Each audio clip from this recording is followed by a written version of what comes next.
Greetings, fellow investigators, and welcome back to our video podcast, Into the Darkness, where my friends and I play the Call of Cthulhu role-playing game. I'm your host, Tom Rayleigh. Our campaign is entitled A Time to Harvest. It was written by Brian Sammons, Charles P. Glanis, Glenn Owen Barras, and Mike Mason, and it's available on the Chaosium website. Jeff Wilkins is our game master, and this is Chapter 4, Episode 8. So without any further delay, let's continue our journey into the darkness. Jeff? Thanks, Tom. Recap. Things kind of went all crazy and haywire last episode. You had a sudden thunderstorm blow through. You got surprised by the local reporter who got caught investigating outside of your farmhouse. You brought him in because he basically fell into one of those punji traps. So he was wounded. You started to give him the third degree as to what he was doing out there. And then in the midst of all of that, something big came out of the woods and started to attack. So there's, I think the element of surprise is just about wearing off. You guys have kind of got to positions. Tug, you were kind of shattered mentally. You're still kind of like... I tried shooting it with a flare gun. Yep. I didn't quite hit or do anything. It kind of like ricocheted off an angle. Jasper, you... it was suggested, I believe, that Sam grabbed some hand grenades and he's like, I'm going to go around to the side of the building and lob some grenades at it. And he turned to you, Jasper, who had the Tommy gun. And he was like, you know, can you come with me and cover me while we do this? And I believe you said yes. Yeah, I said yeah. Well, conditionally on being able to get Rex, Okay. who is here in spirit, but I've got nowhere to put his picture. Okay. So imagine that's an Alsatian. That's a German Shepherd dog. Kim likes to get through your beard somehow.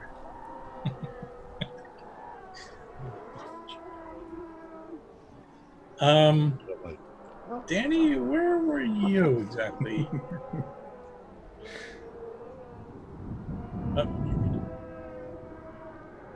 Myself and Jerry was also heading up the stairs. I kind of was imagining there's a window on the landing, kind of halfway up the stairs. Tug had kind of pulled me indoors already, and I think we both went for the grenades, didn't we, Tug? Well, you went for the grenades. I grabbed the flare gun. I ran the door. Yeah. I shot up into the thing, but it bounced. That's right. Yeah, sorry. So yeah, I guess Jerry and myself are running up the stairs, and my plan, I think we'd left it where I was really trying to get the window open. Up on the landing, though? No. Yeah, on the window. Yeah, at the window. I'm imagining a window, kind of stop at the stairs, and then they continue, and there's a window. And trying to get that open to throw the grenades out, literally. But Danny's pretty spooked, very spooked. I screamed at the reporter to run for his life. Yes, which he did not do because he wanted his notebook back. And, Yeah. It turns out that Jerry had that in his pocket, and when Wendell tried to ask Jerry for it, Jerry refused. He grabbed the whole case of grenades, and he went running upstairs too. I believe he was actually headed for one of the bedrooms upstairs. Yeah, I think so. And Wendell, in frustration, followed after him. So the three of you are basically running up the stairs now. I'll say, Danny, you paused then at the landing, so the two of them kind of run past you. Well, I'm not running up the stairs. Yeah, right. You're right at the back door, I think. And then I think we ended it where, Tug, you were had just fired the flare, and one of the tentacles had come in the back door and looped around. Grab the lady, yeah. Sarah. Looped around her ankle and drug her out. Well, it was dragging her out, and I pulled out my knife. I was going to try to stab it in the tentacle.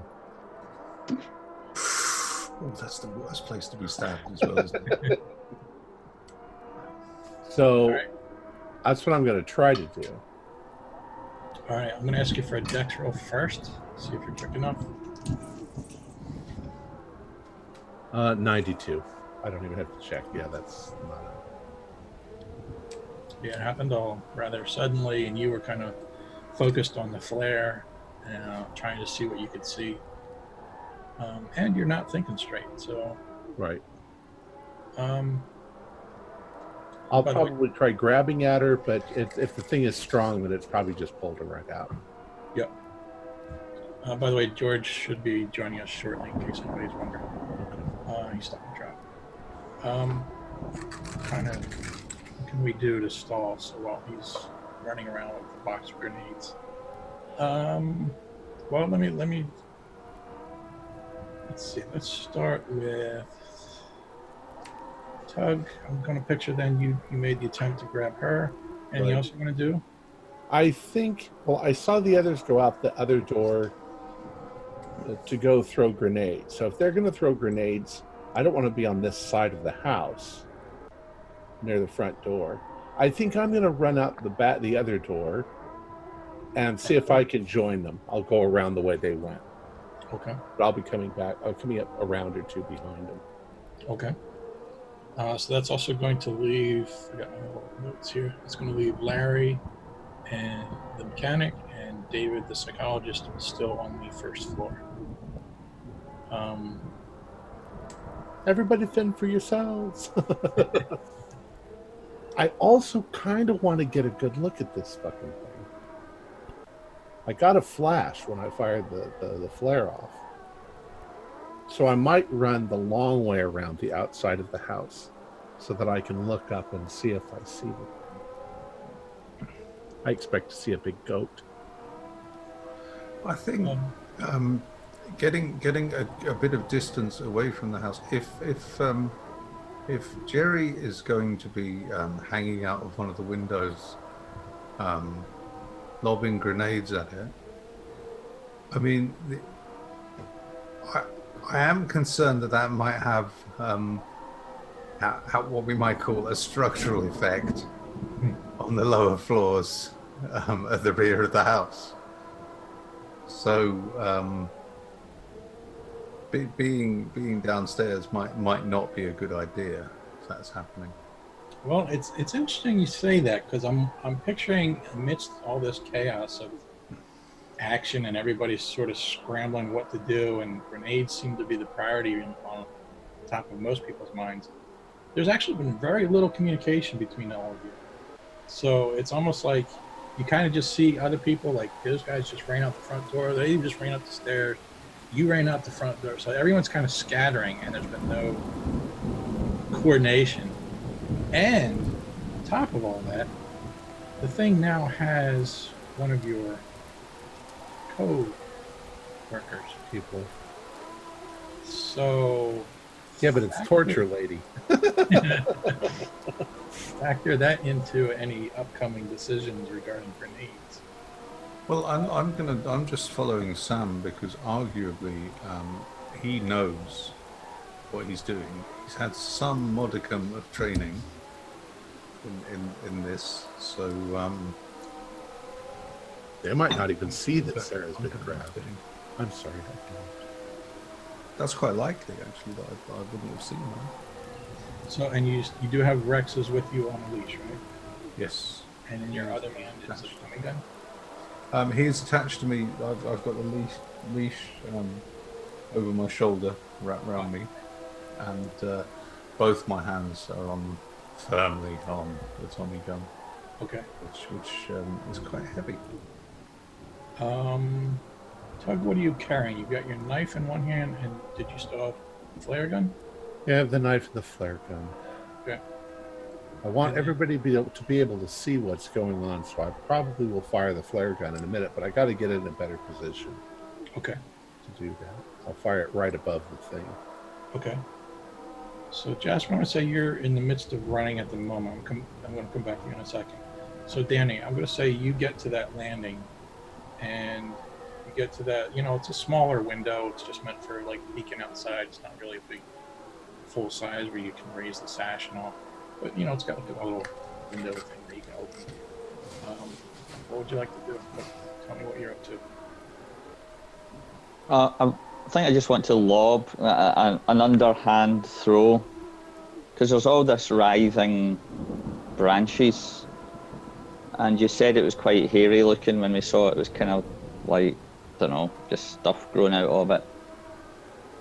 So I don't know how much I can see at the moment, because I'm not standing holding my flashlight now, I can't remember, did we put the floodlights back on again?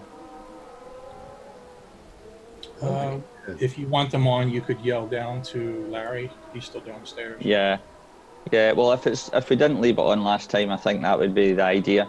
And I think that between the mouths that we saw opening and closing, I'm kind of trying to pitch it so that it can get stuck in a branch or whatever.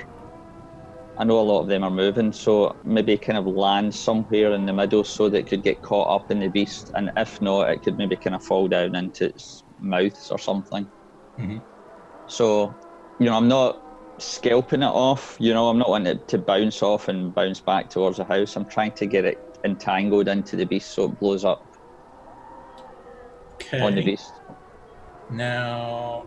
And when I do it, I shout, "Catch!" So are you ignoring the fact that the woman is out there? Did I see her yet? I mean, is she being pulled out into the outside? But at this point, I guess the question is if she's screaming or if she's been killed. Oh yeah, she's screaming. She's got a massive tentacle wrapped around her ankle, dragging her outside. Got a 74, so I'm going to say you hear her screaming downstairs, which is right, only a few steps. Yeah. And maybe you saw her like hit the floor and start dragging. So I think you're aware of it. You just don't necessarily see her. Yeah, I'm throwing one anyway, because I'm terrified. This thing's gonna. I think this thing's gonna destroy the whole house, potentially, by what we saw within the light that we had, and I'm trying to get one of these grenades, into those branches, I'm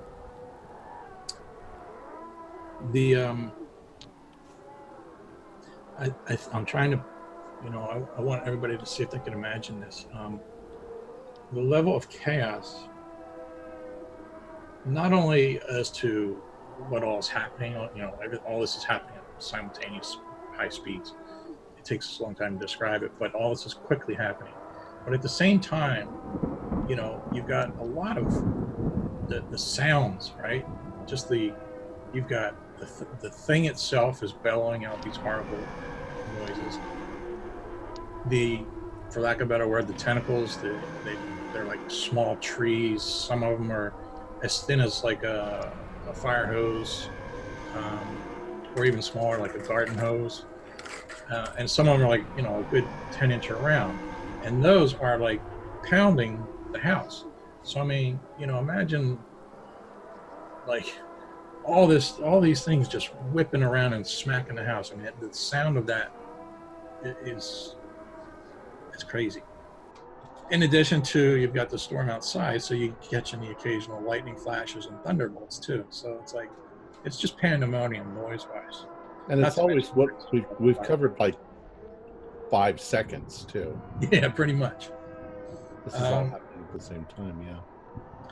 So go ahead. Does anybody remember a grenade? Is that just a throw roll? I think it is, yes. Yeah. Yeah, I practiced as well when we were at Abelard's place. I was throwing stones and trying to practice throwing once we were kind of showing what the grenades were like and things. So I got a little kind of boost. All right. It's probably also got a radius of damage instead of like a gun. I didn't actually think to look that up. I know there's a damage. Got the damage.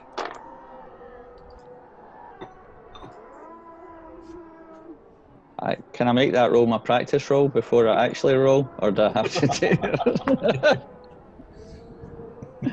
Was Okay, it so crit fail? That's what I really. no, it was a 74. So possibly I'll launch it towards the branches or whatever you want, GM. But maybe the branch knocks it flying because they're moving about. The tentacles, whatever you think. But I've only got 40 on throw. Okay.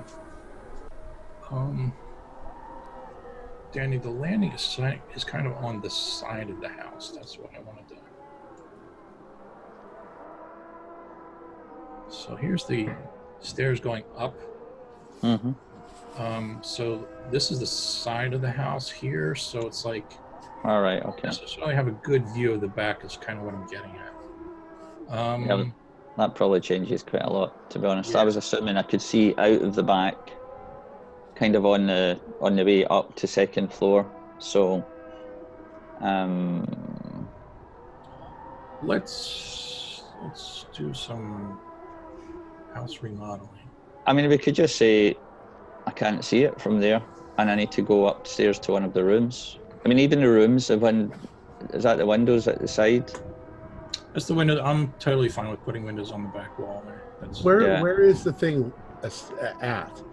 Right from the back here. Okay, it's you're right standing there. and it came almost dead middle in the back. Oh, it's gonna knock down the outhouse. Or it hasn't damaged the charming feature flower bed at all, has it? I don't know. Probably that's That would probably have been damaged when they dug up that corpse that was under it, I imagine. That's true. So shall we? Yeah, then let's do that. Then let's just say that you managed to get up the steps into the first bedroom. Yeah. And then I'll say that George and Wendell ran to the second bedroom. Mm-hmm. And the windows are the rear. The rear. Yep. Okay. Okay. Okay. So, I mean, alternatively, we could climb up to the roof and stand on the roof and lob grenades, but that would take longer, obviously. And you could be picked off by Migo. Right there as well. Can you do a luck roll for me? Mm-hmm. You can push combat roll, can't you? You can. That could be. It may not be less. He wasn't. That could be very disastrous. Okay, so I got connected. That could be pretty disastrous if it failed. Yeah, let me do the luck roll. I passed. Okay. So there's a bit of, this is all happening fast. Maybe you were moving a little bit too fast and you didn't get a good, it's dark out, it's raining. So there's all this massive swirling stuff happening in front of you. So maybe you didn't quite take enough time to aim and you just, you're just tossing. So the grenade comes out and it gets smacked a couple times by these tentacles and it bounces up in the air, goes over the side, gets hit again, goes over there. As you see the grenade kind of go off to your right, you then see Sarah show up. She's being lifted by one of the tentacles by her ankle. So she's basically hanging from her foot and she shows up to your left-hand side. So luckily, the two kind of go in the opposite sides. I did look it up. The grenades take roughly 4.5 to 5 seconds. It's not exact science. So that's not a lot of time. So after about 4 or 5 seconds, boom, that grenade goes off on the right-hand side of this creature.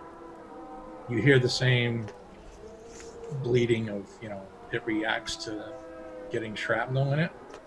But there's no clear, you don't have a good sense as to, did that do anything? Did it, there's no direct feedback necessarily. Importantly, did it blow up the outhouse? I think that was closer to the flower bed. You probably destroyed the flower. Okay. I think the whole time that was happening, the thing's bouncing and, I'm just holding my breath, and then I see the doctor getting lifted up, so that's another concern, Yep. Jerry, you ready to jump in when you? Yes, I believe I had some grenades handy. Yep. So And just to give you a quick little recap, we're gonna retroactively we're gonna have you head to the second bedroom. Danny's in the first bedroom. Wendell is like right on your tail. He wants his notebook back, and he's kind of pestering you for it. You've got the whole case of grenades, I believe, right? Yeah, sure do. So this is a window that opens onto the creature? Yep, opens up into the back room, the backyard, I mean. I'll say, too, that since you kind of ran up a little bit earlier, the only thing you know about the girl is that you heard her scream.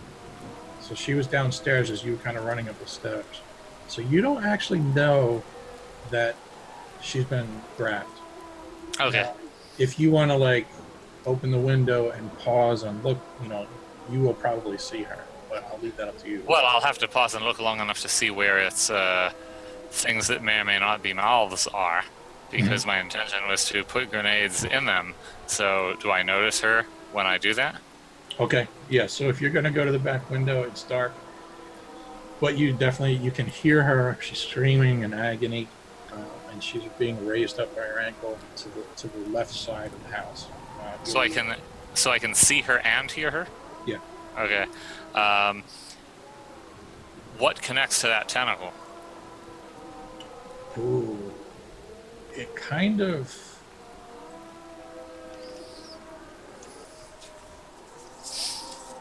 The way I'm sort of imagining it, it's more like a... kind of like a bush, like a natural growing tree / bush. So these things sort of originate at the base. I think I can get a grenade toward where that tentacle joins other parts of its cluster? Well, and how quickly is it raising her up in the air? Yeah, it's sort of just holding her. So she's about maybe 15 feet off the ground. 15 feet? Yeah, she's almost eye level with you. How far away from me is she? She's kind of on the corner of the house. So you're on the one bedroom on the right, and she's on the corner of the house to the left. Is there another window over there? That's kind of where Danny's in. He's in that window. Well, okay, well, so maybe Danny... Would Danny be able to reach her? She's being dangled, like, away from the house. She's well... 12 feet away from the house. Okay.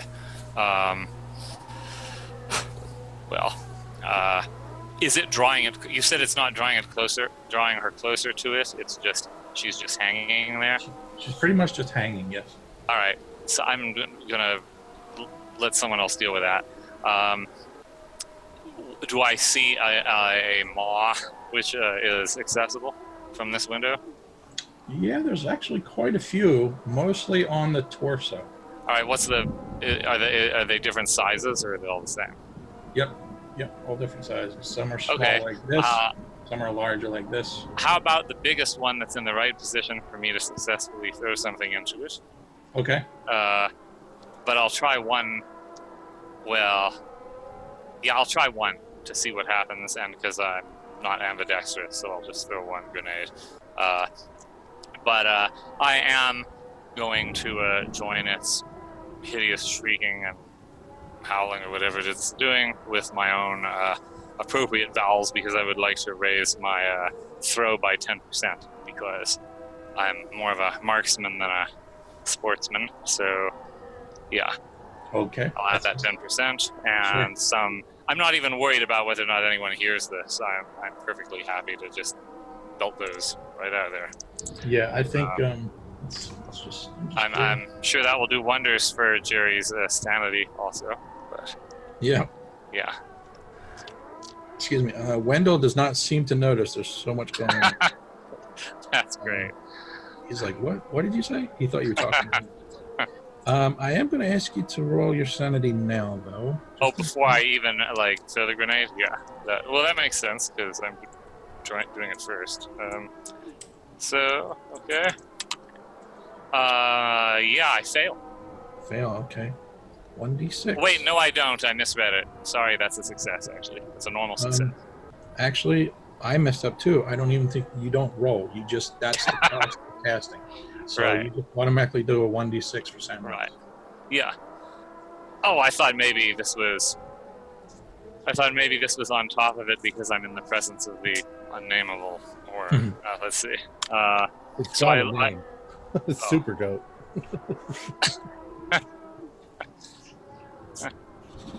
Leave it to Tug to name the unnameable. That's super good. So I take 2. 2. Okay. Do I And notice then- that in any particular way, or I mean, Yeah.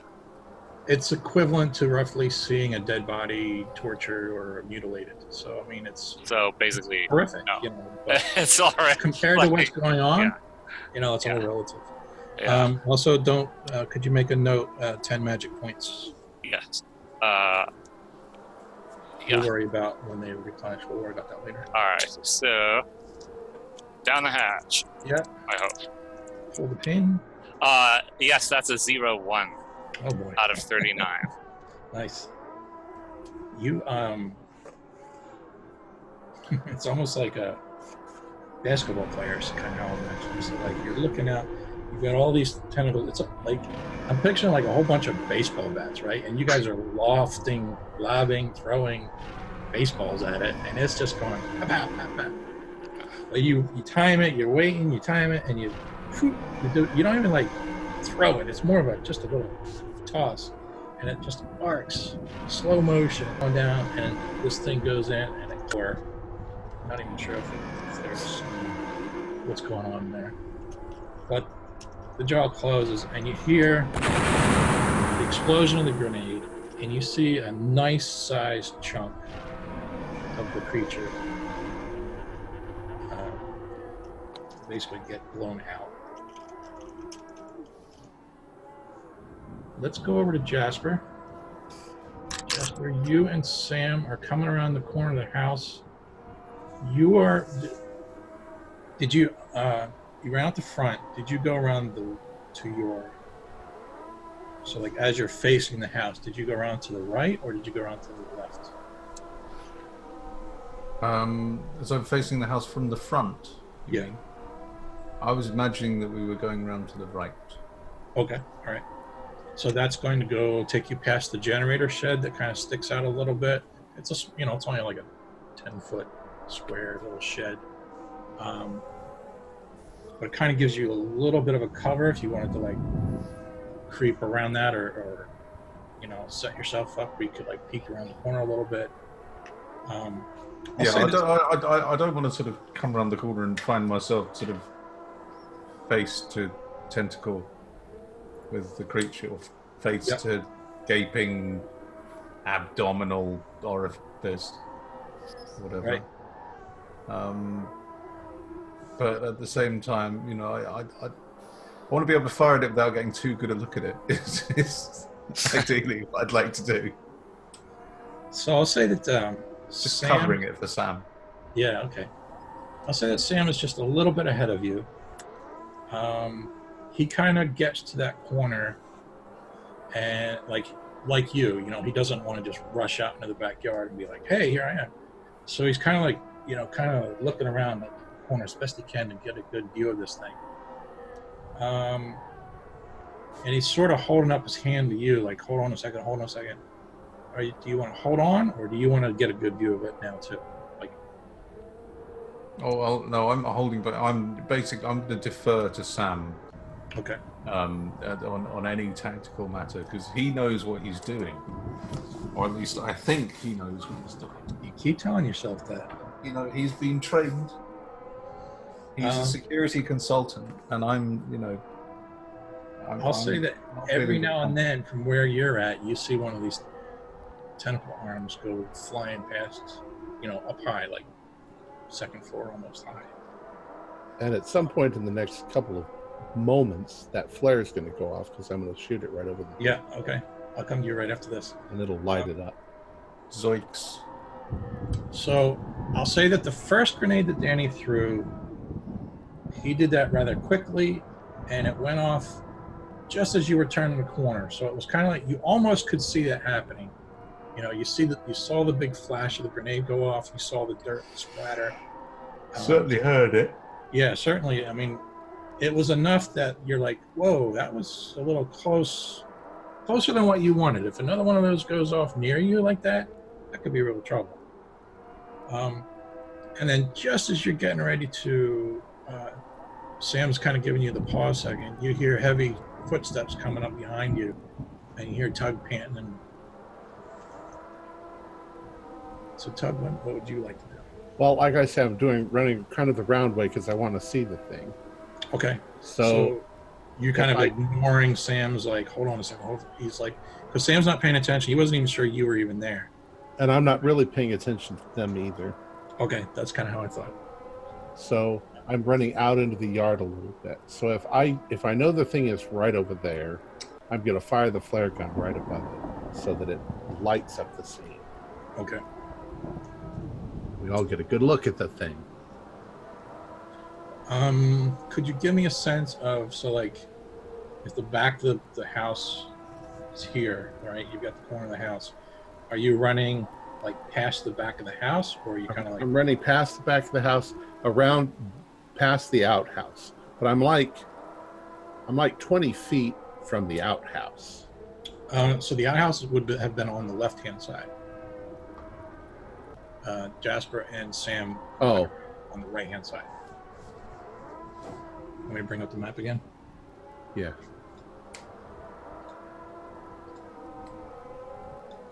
Okay, so the thing is, they ran around here. That Sam and Jasper are like right around here, right? They can kind of see. I thought they went right. Yeah, to the right of the house. Oh, I thought they went right out the door. Okay. Now you don't have to follow them. Okay. Well, actually, what I had done is, as I went out the door, I ran to the right.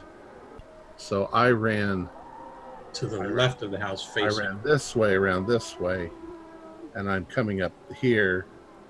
Can you see my cursor? No, probably no. I'm right where the north pointer is. Okay, all right. And I'm shooting the thing right over where it says newly dug outhouse. Okay. So I'm lighting the thing up. All right, a little bit farther than what I expected then. That's fine. You can actually get a good, you can see Sarah's kind of like dangling over your head almost. She's kind of like, looking at the map, she would be dangling right around hell. Okay. That's somebody else to rescue, Tug. All right. You're not necessarily trying to hit it now, right? You're just trying to light it up? I'm trying to light it up. Okay, then I'm not going to, you don't need to roll an attack roll, so you just fire this thing off. It definitely lights up the area. Man, you sure about that? You sure you want to do that? Yep. You're pretty close to it. You can't run from something unless you can see it really well. I've got trees near me, so I'm not going to ask you to do a sanity roll because you've already taken a huge hit, and that was from seeing it. But I'm expecting to see something crazy. Right. But even so, I am going to say, like, you're kind of up close and personal to it now, where you've got bright light now. You know, it's like, oh, okay. So one of the things, especially, and I was kind of saving this up a little bit, so somebody did get a good look at it. It's got three hoofs, 3 legs, I guess you would call it. So there's kind of, it's a tripod. So you've got like 2 kind of close up to the building, and the one behind it is kind of the stabilizer in the back. Yeah, I mean, I think we've described it pretty well. I mean, there's not much else to describe it visually, but... Has it got any kind of eyes or anything like that? No, not really. None that you can see anyway. So it's lit up. So now everybody can see what they're looking at. Yeah. Better chance to throw something in its mouth. But that's my round, so. Okay. So let's go back to either Danny or Jasper. Should we do Danny first? Okay, sure. We'll kind of go in order. Okay, I'm gonna do another grenade. I know the dock's there, and I'm gonna try and not throw, well, basically throw to the other side of the creature, if I can. I saw what saw what Jerry was able to do, so I think I'm gonna go for that tactic and try and hit it in one of the mouths. Danny, I apologize for doing this, but we forgot one other person here that can act. We forgot the creature itself. Yeah, go ahead.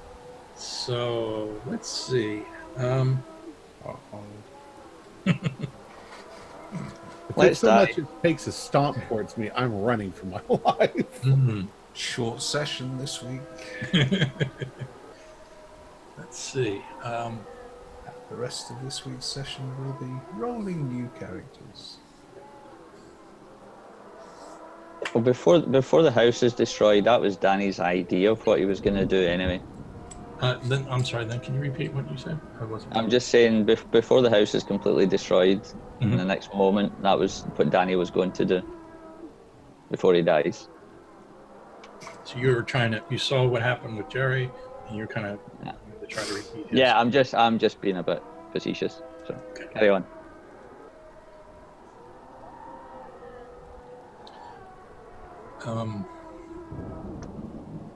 Jerry, it knows that window was the source of its immense pain. Does that mean I know that it experienced immense pain? I think that's a pretty good. You saw a chunk get blown out of it.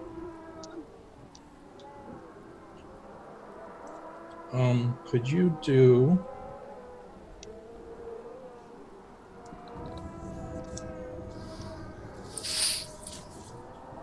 Let's do it this way. Oh boy. Okay. You see a series of several of its tentacles kind of whip back, and then they're coming right for the window. I'm going to give you a second to do a dodge roll.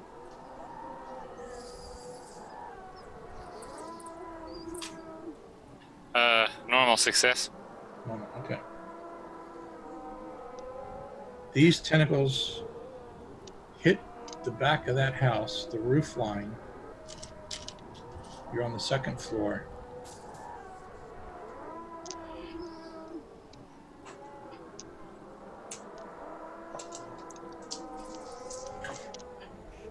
Oh boy. The corner of the house practically collapses into the bedroom there. So it smashed the roof line, shattered the window. The window's almost not there. It's broken. It's kind of hanging into the bedroom. Glass, wood splinters, falling beams. But you managed to successfully get out of the way just quick enough. So you don't necessarily take any damage, but you've got this big kind of gaping hole with beams kind of diagonally. What happened to the box of grenades? Yeah. Also, do a luck roll. Seems appropriate. Let's leave it up to the dice. The dice say 95. One of the beams fell, and some of the plaster are covering the box. They seem okay, but it's going to take a turn to like clear it out and to get to it again. Do I know enough about grenades to know what would happen if you just shot the box with something like the flare gun or what's that heavy machine, heavy gun that Jasper had? The Tommy gun? Yeah. What would happen if I just shot the box up with a Tommy gun when the monster's tentacles happen to be quite near it? All right, you're catching me off guard because we could make it a Hollywood moment, but I suspect it probably wouldn't do much. Well, the question is whether I would know that. Yeah. I believe it would not, in fact. do much. So, if I would it would be reasonable that Jerry would know that, then I'll probably be more concerned with surviving this very much non-Hollywood moment. But it's not my turn anyway, right? So, I mean, I got out of the way, but I think it's out of the way. Yep. Okay, yeah, so let's go back to Danny. Before I act, what about the really annoying journalist? Was he affected by the crash in that room? Thanks. I forgot to ask that. I was more concerned with the grenades, but that's an important question. Did a beam happen to land on his head by any chance? He was kind of in the doorway. All right, okay. Sneaky GM move there. He's Did not. you hurt his typing hand? So when this thing happens and it crashes against the corner, so the next room along, obviously I'm feeling the room shake because I'm right next door. Yep. Is there any damage to my side, or was it all on the kind of corner of the house it collapsed? Was that mostly that corner? I mean, you might get a couple, the plaster might break and fall, but nothing. Yeah. So stuff's kind of coming from the ceiling and a little bit and things. So I'm gonna hope for the best here. All right. Because this building ain't gonna last too long. Yes, 11. Okay. So that would be hard. Could I ask, were you aiming for a different mouth hole, or were you aiming for the same wound that Jerry caused? Either. If there's, I could just thought that worked. I'm going to try that. So whatever is the biggest chance of something at landing in somewhere, So if it's a big gaping hole, I'll go for that. If there's another big mouth, I'll go for that. Okay. All right.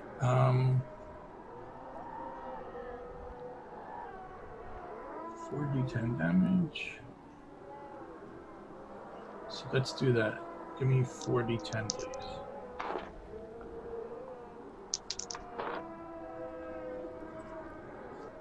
$14.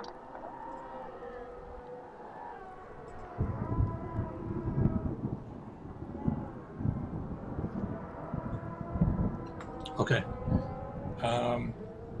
Again, you hear the bellowing as if it's in pain now. So it seems like what you've done has hurt it.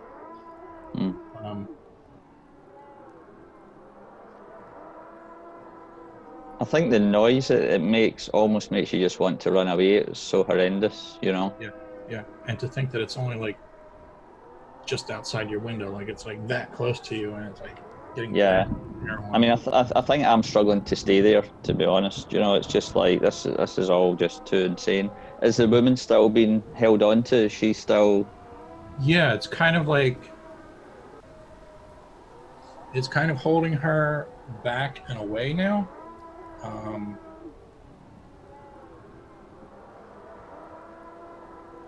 Yeah, that's all I'm going to say for that. Okay. I lost track. Jerry or Jasper? Let's go to Jasper, because I want these other the grenades going off again close nearby to him.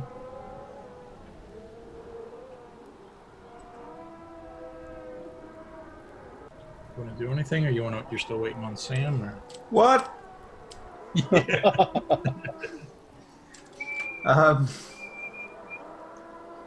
2:30.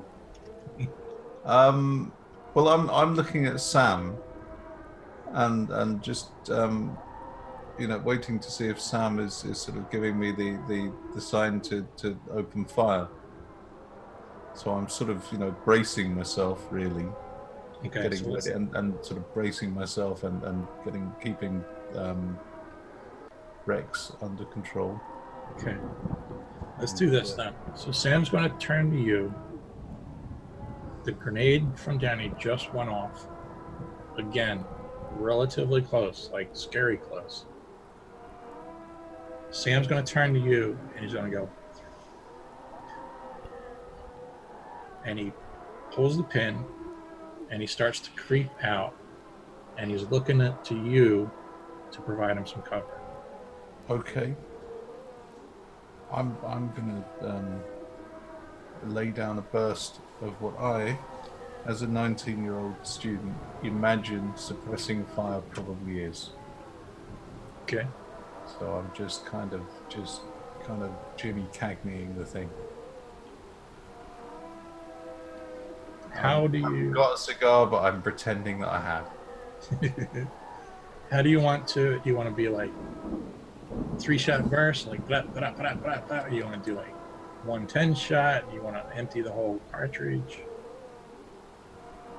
I'm gonna do like a a couple of seconds worth, a good sort of. Okay. Brap, brap, brap. All right. It's what it's gonna. It's what it's gonna do. I think I counted 11.5 bursts there. Okay.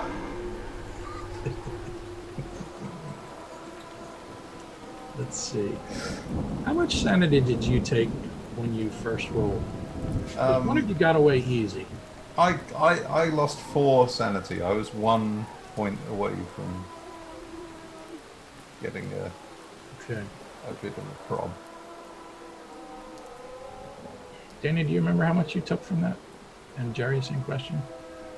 Yeah, I took 3, which I didn't think was really enough. I decided to roll a d10, and I think in my mind I'm kind of working my way towards the 6 points that I rolled in the d10 gradually as this whole process is happening.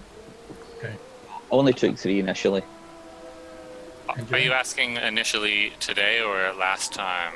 Last session when Okay, I have it noted down here actually.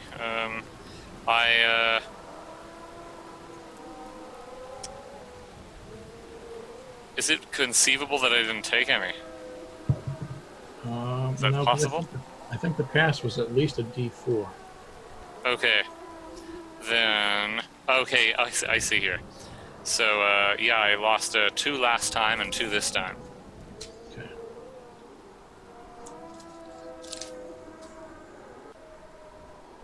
Okay.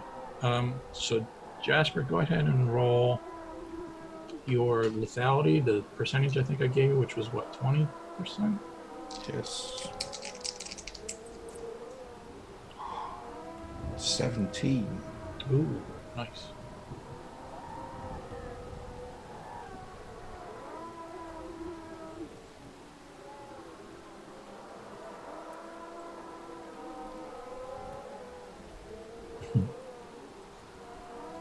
Attention. 17. Oh, there. All right, I'm confusing myself. Could I ask you to roll 2d10 for me? As 2d10 rather than a percentile. Yeah, just let me know what you get on each. 6 and 9.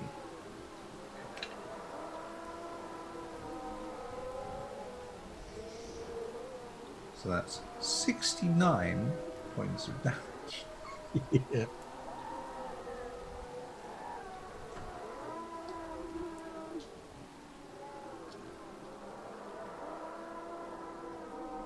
Okay. You let off these bursts. Sam takes his grenade and he sort of rolls it. He's trying to get it under the center mass of the creature.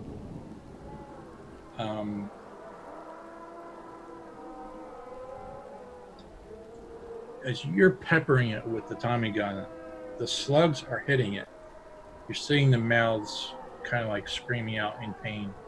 But it's really hard to judge damage visually, right? You're tearing it up, you know you're hitting it, but it's hard to get a sense of how much you're damaging it. Tug, I want to come back to you because you kind of like, anything you want to do?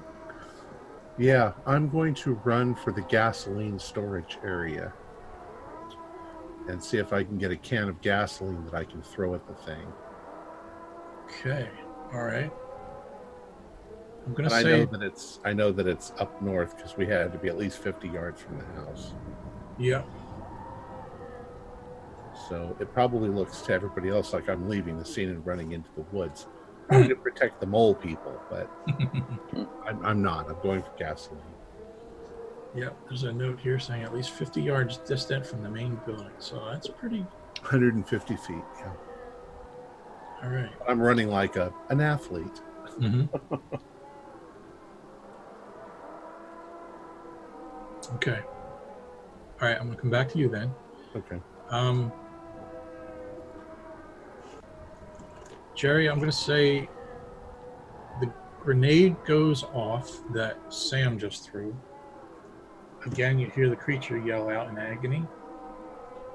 And what would you like to do? You don't have a clear, the roof just caved in around you, right? So Around me? So I don't have a clear way of escape from this room? Well, in other words, like the window is a nice, easy, square window that you could just toss something else. Right. You've got like beams hanging down, you've got plaster hanging down, it's... Right. But do I remember that Danny had more than a couple grenades? Probably, maybe. You were holding the box, I think. Yeah, so I run... can I make it to the room that Danny was in? The other bedroom? Sure. You're probably just going to have to push past Wendell. All right, I do that. I run in there. Do I see if he has other grenades, like next to him on the floor or anything, or? What does he see, Danny? I've got one left in my hand. If I see that, do I remember, Jeff, if anybody had other grenades? I guess somebody does downstairs. Yep, you remember that Sam took a handful. A handful. Only two that didn't were Jasper and Tug. Right. All right, I run downstairs. Sam, I need another grenade. The box is lost. Well, Sam's outside by the generator. Right. Do I know that? Could I see where Sam is from upstairs? Good question.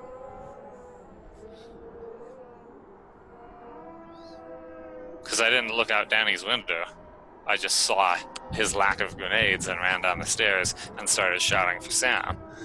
The two of us could always hold a grenade together and throw it out and get a +10.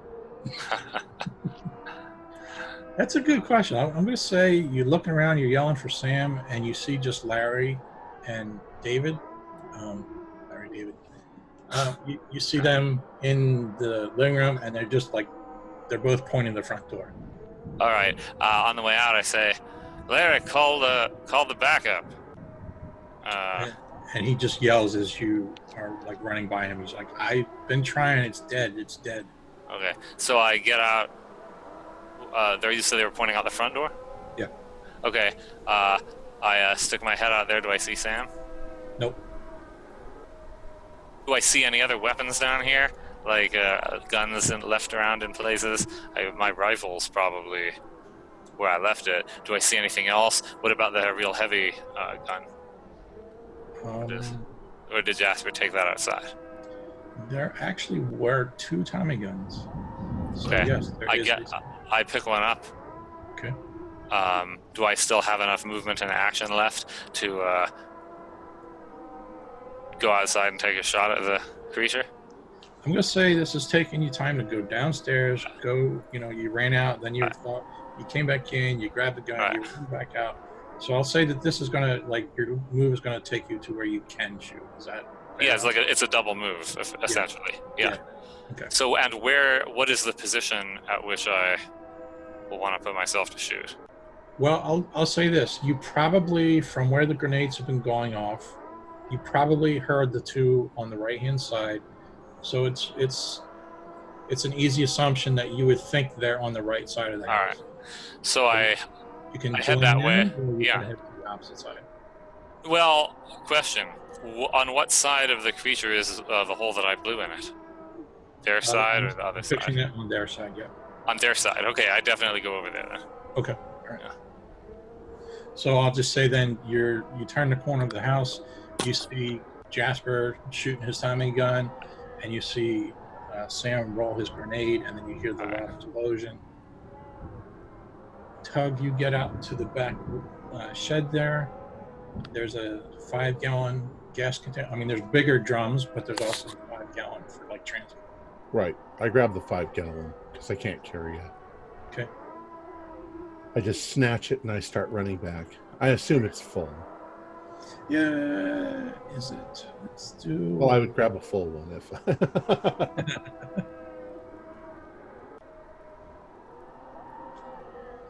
I'm gonna leave it up to the dice. It's about 70% full. Okay.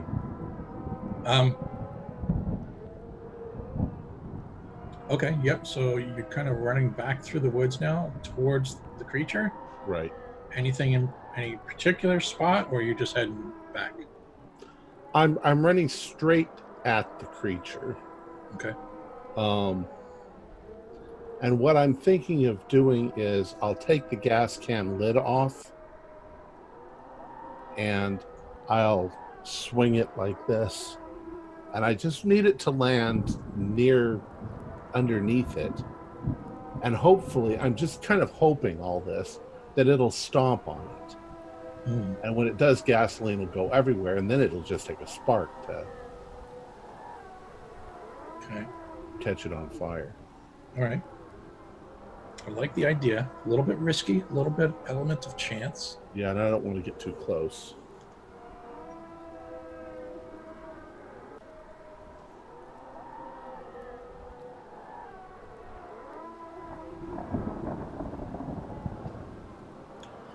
Okay.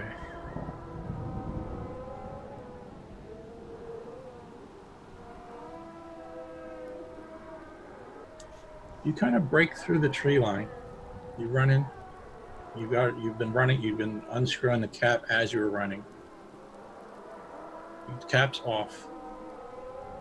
You're approaching the tree line. You come out into like the clearing of the backyard, and you see the thing. When you took off running, it was like right up against the back of the house almost. Right. Just as you hit that clearing, it starts to move towards you. All right. Well, then I'm just going to lob it if it's moving towards me. All right.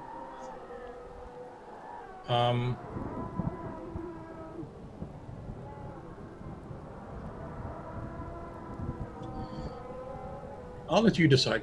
Give me a roll that you think best sums that up. Would that be an attack roll? Would it be a throw roll? Would it be a dex roll? Would it be a luck roll?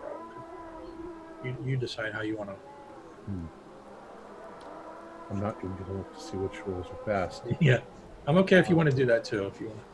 Well, the thing is that it's like I really can't miss throwing it forward. I'm not really aiming. I'm just trying to get it on the ground in front of it. Yep. Okay. So let's see. Well, I'll do a throw. And I got an 18 out of 60. Okay, that's what I was trying to gauge was the success level. What is that? So that would be a hard, not extreme. Hard. That's it's a hard.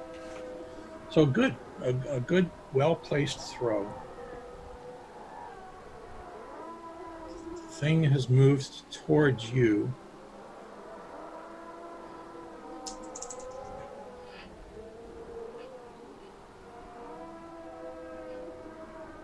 You have definitely splashed it with some of the gasoline. The huff comes down, but it just barely misses it. Okay. Well, obviously it splashed, right? It splashed, and you can see the gasoline. Now it's been raining, so you can see the gasoline's emptying out of the container, and it's starting to mix with the water. Can I shoot it with a flare gun? Yeah. All right. I'm just going to aim right to the middle of it. Okay. Got to do is get a spark. Yeah. 29.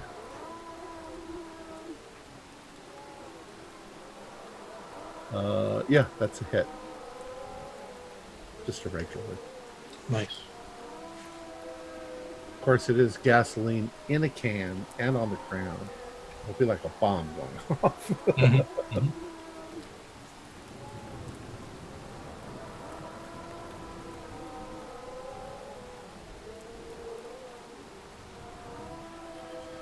Okay, give me a second here. I'm just trying to piece this all together in my head.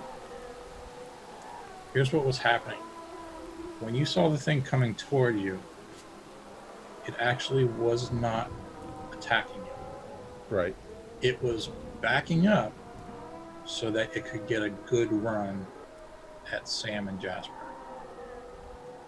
So you hear boom, boom, boom, boom, boom. Its hooves are, well, it's huge, so it's only probably like 3 hoof beats away. But Jasper and Sam and Jerry, just as you are catching up to those guys, you see this thing coming at you, like with the intent it's going to stomp you all out. What are you going to do, Jasper? I'm going to try and get out of the way, Okay. like behind where the generator shed is. Okay. What would Dex or dodge? Well, I think Dex at this stage, because it's not on me to dodge. Okay. At the moment, it's not physically there to dodge, so I'm just fleeing from it. So it's basically you're just turning and running to get out of its path. Yeah, I can see what's going to happen, and I'm getting out of the way. Okay, go ahead, roll. That's 19 out of 80. Nice.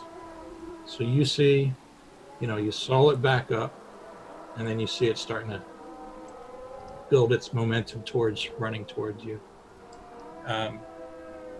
Jerry, go ahead. That's such a good roll. I'm going to say that I got out of the way so well as a consequence of the fact that I think Rex had already started getting out of its way before I did, and I was tied to him, so I just kind of went with him. Yeah, nice. Go ahead, Jerry. How do you imagine yourself? More of a Well, I don't want to turn and run or just throw myself out of the way. I'm not even sure that would work. But it's like how big are these legs? Roughly 3 feet around. But like there's a lot of space between them, right? Yeah, I mean, trying to. Like I haven't seen it run yet, but it seems Right. like I'm pretty small in comparison to it. Mhm. So I'd rather keep it sort of in my sights and try to, at the right moment, move at an angle to it. How close is it to the house? Let me rephrase that. When it would be running over where I am, how close would it be to the house at that time? Based on its size. I'm picturing you guys were fairly close to that corner of the house. Yeah. So by the time it got to you, it would also be very close to you. It might even be like running into the house if it doesn't stop, right? If we're at the Possibly, corner. Yeah. All right. So at the right time, I'll run along the house so that I'm actually. I'll try to do that at such point that it couldn't just change course and run straight into the house, right? So I'll have to be willing to wait for the right time and then move along the side of the house so that I'm actually kind of a bit behind it now. And if I can get a good shot at what looks like a vulnerable part, I might take it. Okay. But obviously not getting trampled is my first concern. I'm not even sure how much damage the gun will do, but I don't really want to miss a chance to damage it if I can. Okay. There's no way I think you'll be able to get behind it. Well, how about to the side? You could sidestep it kind of. I'll do that. In which case, I would ask you to do a dodge instead of a dex. Okay.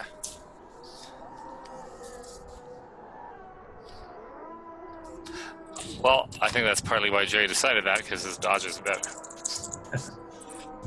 But actually, in this instance, pretty terrible, because I rolled a 95. Okay. I don't even have enough luck to buy that off. And you can't push a dodge roll, can you? If I was going to, I would argue that this is all about timing, not just my ability to dodge, and so I'm pushing it based on basically playing chicken with the giant goat, realizing that will have terrible consequences, but a 95 already has terrible consequences. In fact, maybe too terrible to push, I don't know. I'm not sure what the rule is. I figured you would have a... You should be able to ruling. push it. I should. Well, But that's yes, if you Yeah. fail, then it's going to be Yeah. very, very, very bad. right. Well, it's hard to imagine rolling worse than a 95, and I have a really good dodge, so I am in fact going to push it. If that's okay. 96 is a crit fail. Okay. Well, I saved myself from that by 1 point. Mm-hmm. So I just want to. You have not crit failed, but if you roll a second time on a push and you crit fail, that's an option, right? Here goes. So, is it okay to try? Yeah. Here goes. Yes, I rolled a 0-8 this time. So that is a definitely an extreme success. Okay. All right. Danny, where are you? Still up in the bedroom? Does my extreme success let me take a shot? Or is that going to be for later? I don't think that you could have an extreme success on a push. It's just a success. Okay. I see. Don't push your luck with the GM either. So the creature seemed to back away, and I thought maybe it was going to go away, and then it just suddenly starts bounding. Well, okay, it's just 2 or 3 big steps or whatever, but does it look like I'm in danger of getting rammed? If you're up in the left-hand bedroom, you're probably kind of safe. I think what I want to do is throw my last grenade and turn and run, because I think it could wreck the house. I don't know what's going to happen. Yeah. So if it hits that side of the house, there's no telling what might happen. Yeah. So I'm gonna try. It's my last grenade. I've got to try and hope it doesn't land on top of the doctor. Okay. So. And I think when it's going away, I'm not going to throw it. It looks like maybe we've won, Yeah. But then it comes back. So when it's coming back, it's almost like it's running into it, or hopefully. Yep. Rubbish. Failed. So I don't time it well. You were getting ready to throw it, and just as you were, you saw the flare gun go off and the explosion, and you weren't expecting that. So that kind of like a sudden burst of bright flame threw you off in your flame. So I'll say your grenade goes out the window. Roll damage for you. I'm just curious what you get. So 4d10.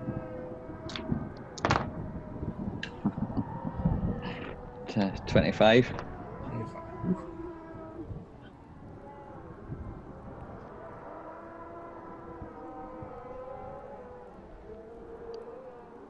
I imagine when Danny does that and the thing ignites, it's another bit of a stunner, really, in the darkness and in everything that's going on as well. Maybe stumble back, maybe fall on my butt, and then just start clambering out the room and running downstairs. Because I really don't know what's happening now exactly. Yep. Okay. All right, hold that. So, who's feeling lucky? I'm feeling pretty lucky. Come on, Tug. I would like you to roll for the sake of Sam. Uh-oh. Okay, Sam. I got your butt. I got a 12. Ooh, nice. 12 out of 61. I'm sorry, did I have you roll, Jasper? Did you ran, right? You just basically turned and trying to scramble out of the way. Right, okay. I ran like a great big yellow chicken. They're the tastiest kind of chicken. So I'll say... Yeah, the yellow ones are the ones that have got ammonia damage from factory farming. I'll say, Jasper, you're sort of caught up between Rex dragging you and Sam right behind you pushing you, like, let's go, right? So the beast charges that corner, that direction where you guys all were just standing a second ago. Its back leg is lit up on fire. Some of the fur is burning. The fur seems to be only around its legs and its lower half. Gasoline mixed with water has actually worked in your favor a little bit because it's just spread it out a little bit more. So there's quite a large puddle of burning gasoline.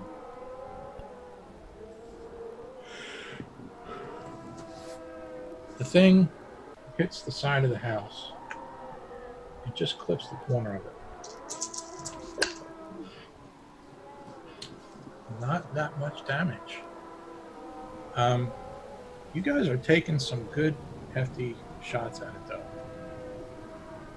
So when it realizes that you guys kind of scattered, it realizes it's fighting a losing battle. So it doesn't even necessarily turn. It just starts moving back again towards the woods, kind of at a catty corner. So not directly towards you, Tug, but kind of off to your side a little bit. And it's looking like it's trying to get away. We got it on the run, boys! Oh, as soon as I hear him shout that, I'm emerging from round the side. Okay. And I'm gonna fill it full of lead. Okay. I'm gonna empty the rest of the Tommy gun into it. All right. Just because I can. Go ahead and roll.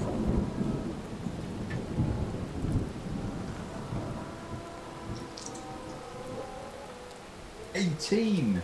Wow, nice. I'm going to ask you to roll another 2d10. You can roll the same dice, just tell me the numbers. 5 and 3.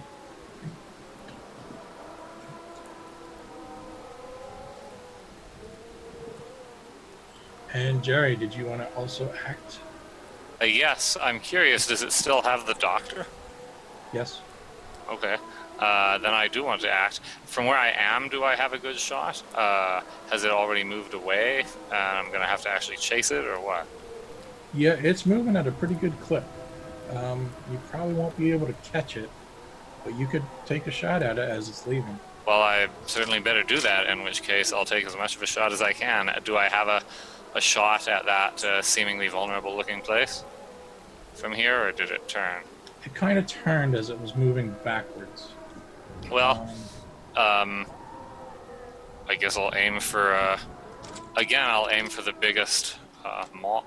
Well, wait. Where is the doctor hanging in relation to where I am? Yeah, a little bit towards you now. It's kind of Is there, moving. is there much of a risk of hitting the doctor, or is it holding her now so high that she wouldn't be in the field of fire? I would say if you get a crit fail, you're going to risk. Okay. It'd be a mercy killing. So aiming makes it better.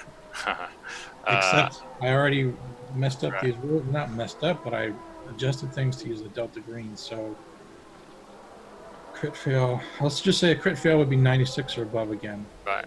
So, is there a large mouth-like... Okay, well, that's not what I wanted to ask. Is it the base of the tentacle that's holding her? let me stop you for a second, because the whole point of Tommy guns, you don't really aim, right? You're trying to hit a barn, right? Right. Okay, Jerry's never used one before. So just give me a roll of that 20% lethality. Okay.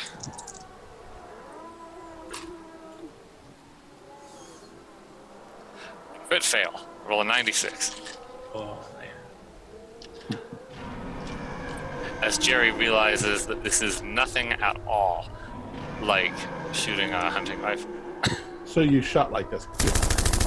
Yeah.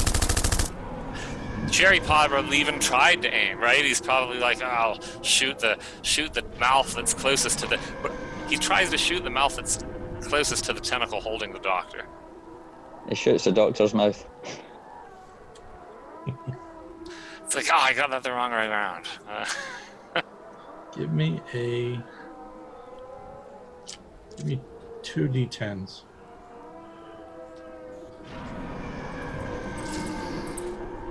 A 1 and a 9.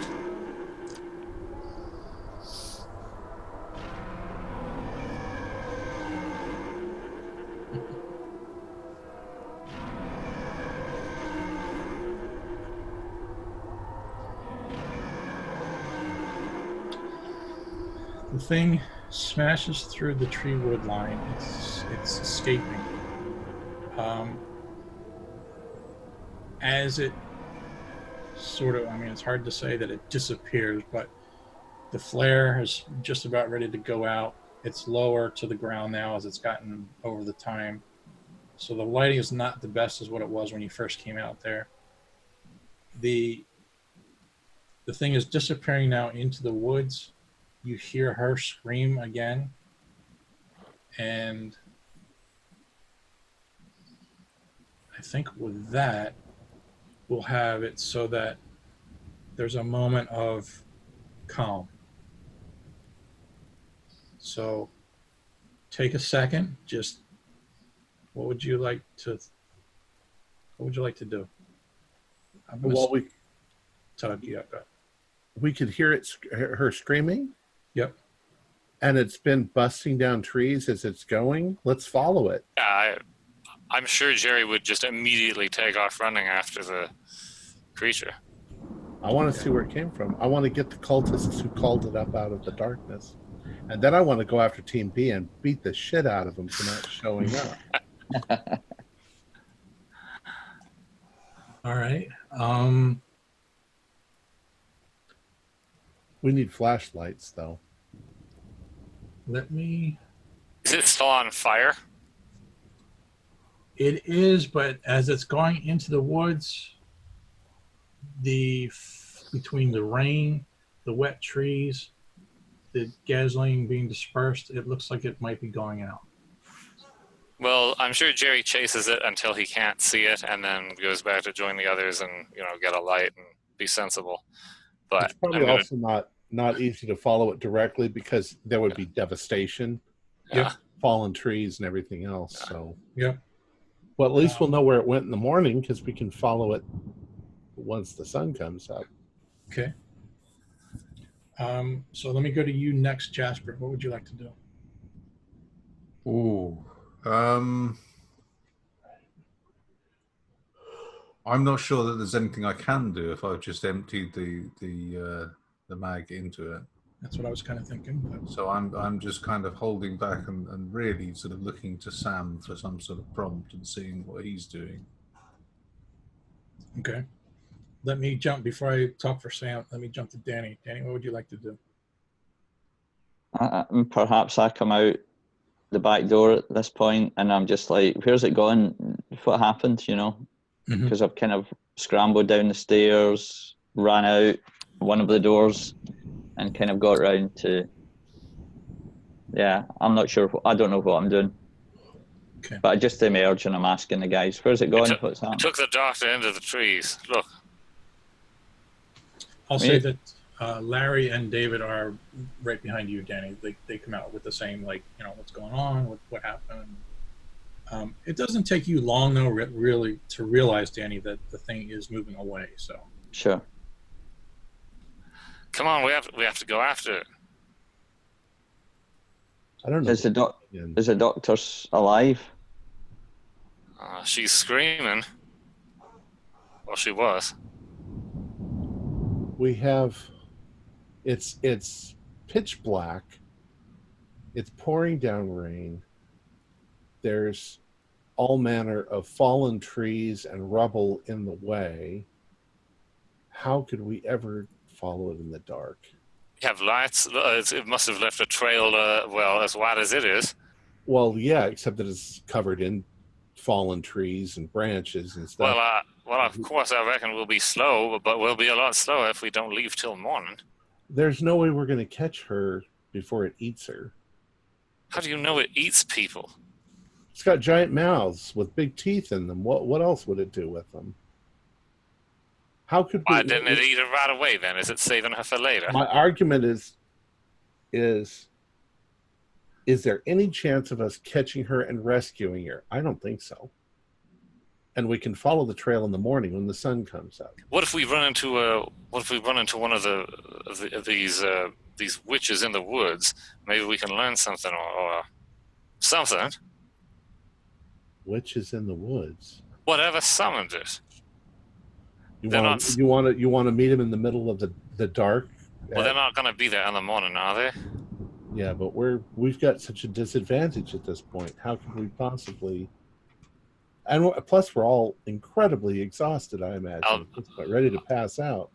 I reckon I'll be more exhausted in the morning, or either that, or I just won't be able to lift anything and throw it more than across the room.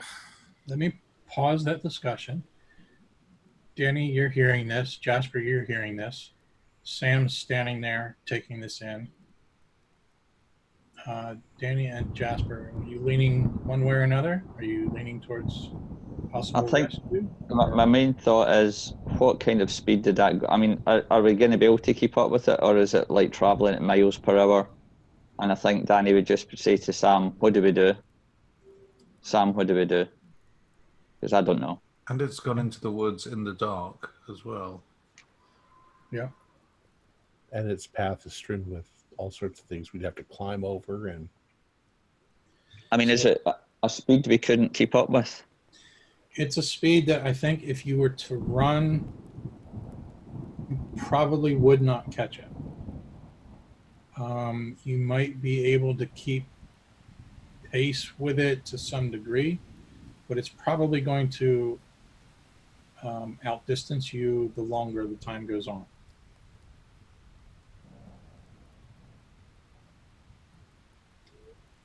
So What's Sam saying? Yeah, so Danny's kind of looking to Sam. Jasper, do you want to do the same? Do you have any thoughts? I don't think we've got much chance of catching up to it, but I think that we should try. So that's what Sam is thinking. Sam is of the mentality of the military mentality of no one gets left behind. And I hand Sam the Tommy gun and go get my rifle. He and Sarah are co-workers. They've known each other for quite some time. He is mostly concerned about her welfare at this point. Tug, you definitely raised good points. But I think if we just grab a couple flashlights, maybe one of those lantern things, maybe just everybody kind of rearm themselves. And then if we head out after this thing, we don't necessarily have to run in its direct path that it trampled, but we could run through the trees just off to the side of it. So it's not like we would be having to hop over fallen trees and stuff. It's certainly not going to be able to hide. It's definitely like leaving a trail. So we're going to know where it goes. I'm just concerned that if we wait until morning, it just might be too late. All right, let's go. I don't know if I could have that on my conscience. Well, Tug can't not go if they go, because he has to protect everyone. I got a question though for the GM. Yep. When we it seems as if we caused it to turn tail and run. Do we get any sanity back from that sort of trial?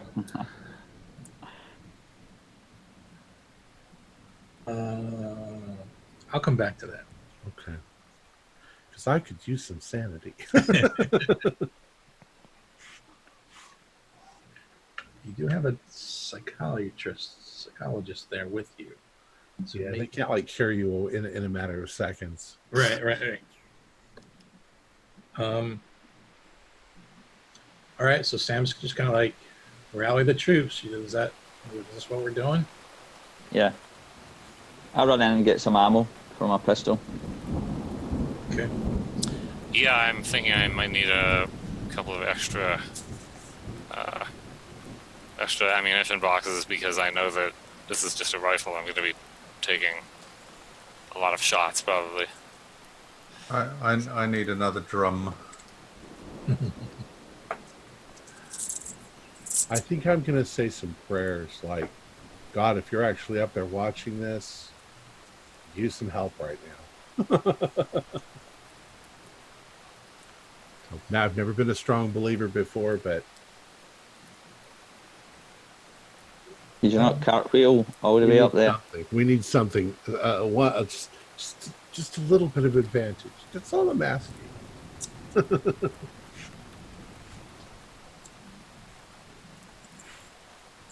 You guys have a moment here, so you kind of go back into the house. Jasper, you're grabbing that another canister. You still have some grenades left. I wasn't necessarily keeping track, but you have some. Our most effective damage was tossing it in its mouth. Wouldn't you guys say that's the most damage it did? Is there a chunk of it lying around?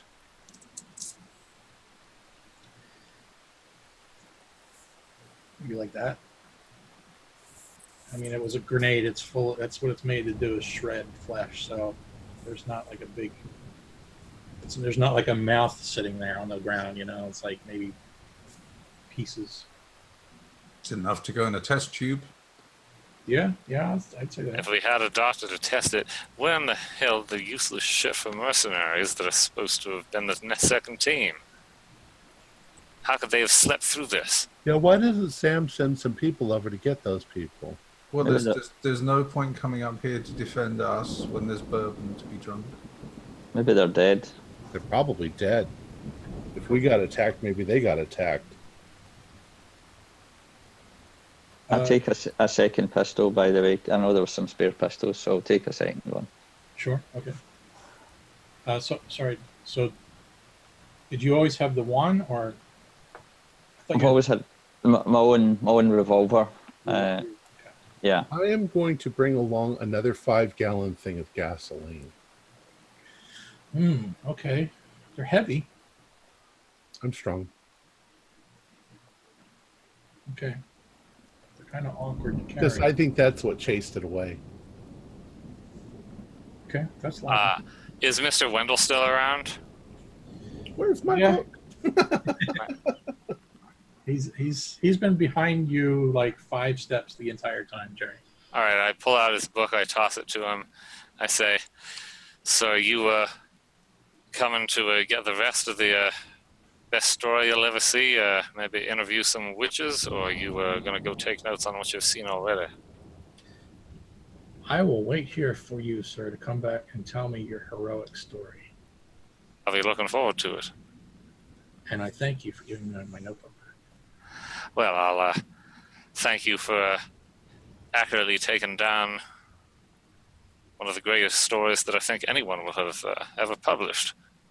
It's Jerry with a G, right? It's actually with a J. Oh, okay. Can the GM just tell us if he's a baddie? Because I really want to punch him. I'm not going to say anything like that. Journalists never lie. Jasper, I'm not going to have you do a spot hidden, but I want you to notice that as you guys are taking this moment to regroup, to reload, get your stuff, Larry looks like he's in a bit of a mess. He is shaking to the core. He's kind of sitting in his chair by the radio. The radio's got static on it, and every now and then, every few seconds, he reaches over the microphone and just pushes a button like it, to listen, like he's about ready to talk, and then he just stops. And then he tries it again. I'm going to nudge Sam and just nod towards Larry, and just quietly say, look, I think we might need to do something about Larry. By which I'm implying that we should sort of help him. Not sort of put him out of his misery. He's lost his mind. Get rid of his mind. Yeah. Remember there's a psychologist kicking about. Yeah. Well, there was. Might still be. I don't know. Yeah, David's part of the group. He looks like he's gearing up, like he's ready to go.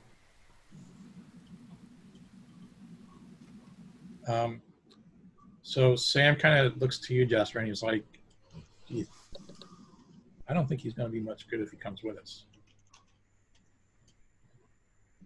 Larry, Larry, have you been able to reach Team B? Nothing. I keep trying.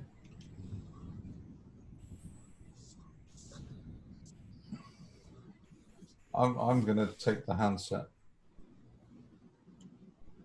and just say, Team B, come in, Team B.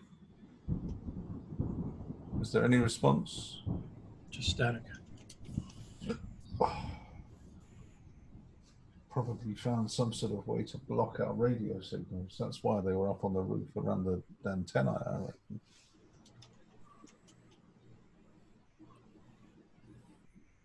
But we've got no choice. We'll have to go on our own.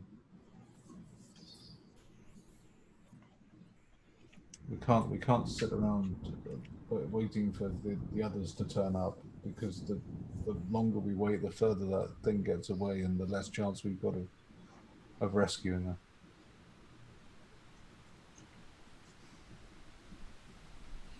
her. Sam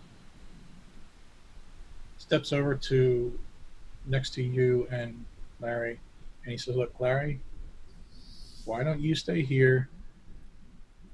You've got the keys to the truck, right?" And he shakes his head. He says, "Why don't you stay here? If you get the slightest hint that something's coming after you, you get in that truck and you run. But otherwise, you stay here, hold the fort as best you can, and we'll be back. Hopefully we'll have Sarah with us."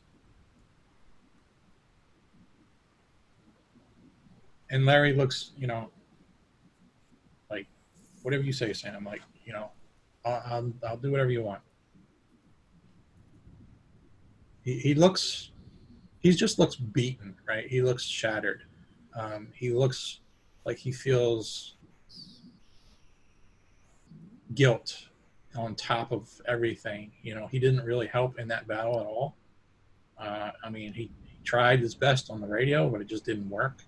And he's got this sort of guilt that you guys risked your lives, and he wasn't of any help at all. So he's I'll stay here, Sam, if that's what you think is best. And Sam's like, "You guys ready?" Yeah. Yep, ready. That's good.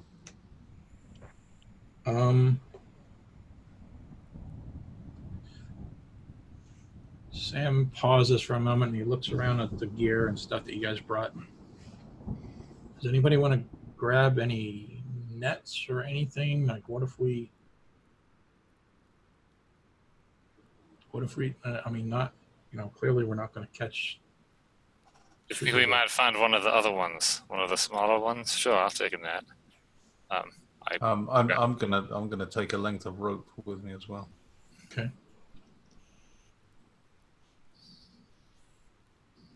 All right. And I'll be sure I have a pistol as well as my rifle. Okay. If I can. So anything? Yep. Tug's got his knife. And how many flashlights do we have? At this point, you have the house there, so if basically you grab whatever you want. Anything, I would ask that you note anything unusual, like the amount of hand grenades you're bringing. I'll just say you have 6 left. Well, I definitely, and how many of us? Well, there's 6 of 6, there are 5. No, there's 6 of us because the psychologist is coming. Yeah, right. Right. All right. I pick up, does the psychologist look like he's arming himself? Yeah, he does. Yep. He's All right. grabbing one of the rifles. He puts a pistol on his belt. I pick up a grenade. I pick up another one. Are you good at throwing as well as shooting, Doctor? Sure. How hard would it be? Well, it actually didn't seem that hard. I hand him a grenade. Okay. And I grab a flashlight, and I also grab my compass. Okay. In case we get lost in the woods. All right. Danny, you want to grab anything special? Yeah, I think we probably just suggest everybody takes a grenade. Okay. Jasper and Tug, you each want a grenade? Yeah, if they hand me a grenade, I'll take it. I'll take one. I'm a bit nervous about carrying grenades, but I'll take one if I'm given one. Okay. How's the Tommy gun working out for you? Is that you going to bring that? Yeah, I like that. Jasper, do you It look makes me obvious? feel safe. Does Jasper look nervous when he has the grenade? Well, no, I'm just nervous about throwing it. I mean, it explodes. And I've never thrown one before. I know what you do. You pull the pin out, and then you throw the pin at the thing, and that explodes. Jasper, you look mighty comfortable with that heavy gun. Myself, I wasn't. Maybe why don't you keep a good hold of that, and I'll take an extra grenade. You ain't taking nothing, see? Well then, I'm glad you're feeling confident. So am I. I go grab an extra box of pistol ammunition. Sam, I think I'm ready. You all ready? Are you bringing your rifle with you, or are you keeping the Tommy gun? Me? Yeah, because you ran out. I gave the Tommy gun. I gave the Tommy gun to Sam. I want nothing to do with it. Oh, okay, okay. Yeah. All right. Yeah, let's go and rescue this doc. So we can say, what's up, Doc? You guys head out into the night. Where's the dog? He's with me. Are there any, like, by the way, are there any, like, sort of straps or things from the rifles and other things? Something I could take off and put onto the Tommy gun? Yeah, that's reasonable. Have it slung Sure. over me, like Duruti. Mm-hmm. As we head out, I say, Sam, how well do you know the doctor? We've worked together, but he's more of an academic, and I'm not. Do you know anything personal about her that it would be hard for someone else to guess or dredge up from recent memory? Oh, you meant Sarah. I thought you meant Dr. Drake. No, I mean Sarah, because well, Tug was asking what else would it do with all those mouths except eat. Well, I reckon it'd eat something, but it hadn't eat her yet. So, for all we know, when we find her, she won't be her. Yeah. So, you'd better be thinking of a good question on the way. Well, I think, and you guys would probably know this from watching or from listening to the audio, it was probably just her, and maybe Sam was probably there too for the interrogation. So not many people know about that. Well, that depends on whether they can somehow communicate between one mind and another. But, well, Right, anyway, so- I'm sure you'll come up with something. Yep. Out into the dark woods you go. The rain, thunder, lightning. It's maybe let up a little bit. It's been a little bit of time now. The trail that this thing has left is, like you said, it's easy to follow. Small trees have just been pushed over, knocked down. The hoof prints in the muck and the mud are easily spotted. You're heading deeper into the woods, and you're heading to the east, northeast general direction. Are we heading towards the area that we thought that the kids were worshiping this thing? Yes. I don't have mileage or anything like that, but that's in the general direction, yes.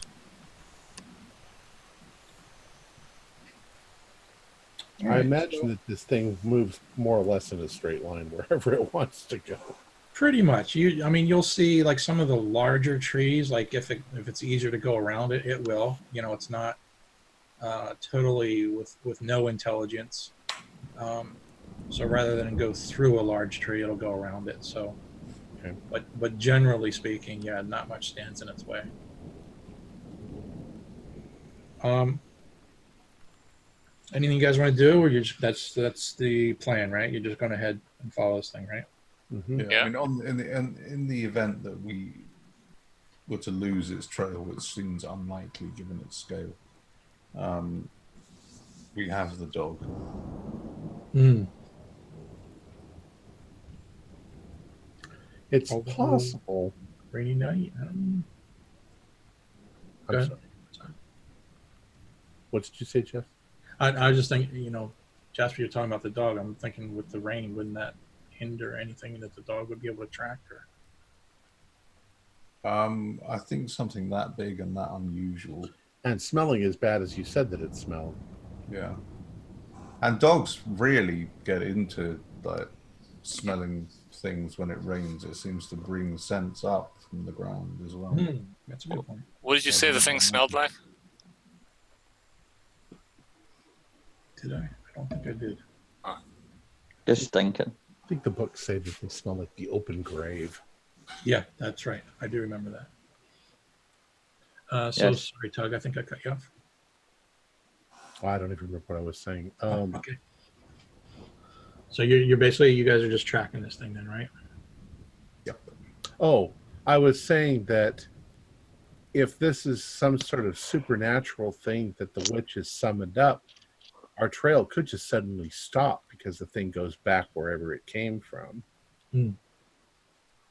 If it took Sarah with her, Well, maybe if it goes back to where it came from, it might leave her here. So maybe we'll find her. So the time is dragging on. You're certainly not having fun. You're getting soaked. You've just been through a heck of a battle.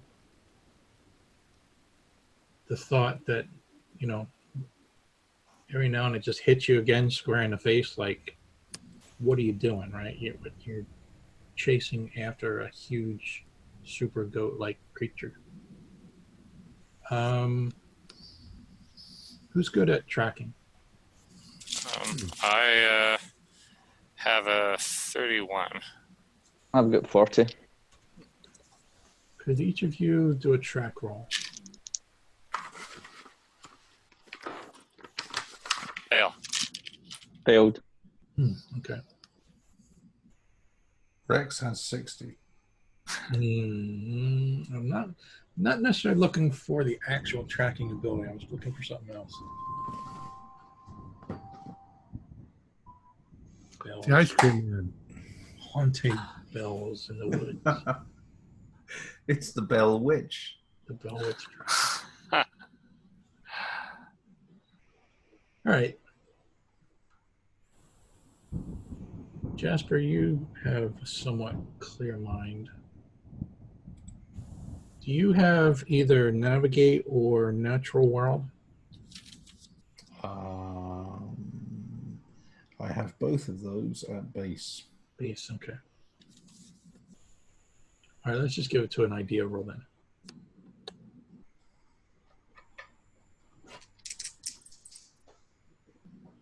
And I have failed that. Man, you guys are wandering aimlessly. So, yeah, that's fine then. So what's going to happen is time is dragging. You guys are just starting to get more and more miserable.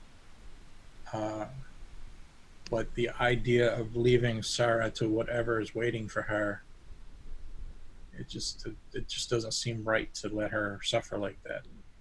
So you keep pushing on. Jerry, every now and then you catch glimpses of what looks like, for lack of a better word, blood. It maybe not be the same color as blood, it maybe not be the same consistency, but it looks different. It looks... Does it have the smell? Yeah, probably the same, Yeah. unnatural. I pointed out to the others. Yep. Tug, could you do a sanity roll for me? And just tell me what number you get. I got an 01. Oh, wow. Okay. which means I've just completely shut off. I'm thinking about the ice cream man. No, I wanted to see. I was going to do something, but no, I'm not going to do it now. So you're following along everybody else. Could each of you now do a spot hidden for me, please? I just want to see who gets the best roll, actually. The lowest roll. 44. 44. 86. I have 86 to 67. 67. 40. I got two 44s. Roll again. 85. 55. All right, Tug. You are marching along, kind of in your own little world. You're looking about.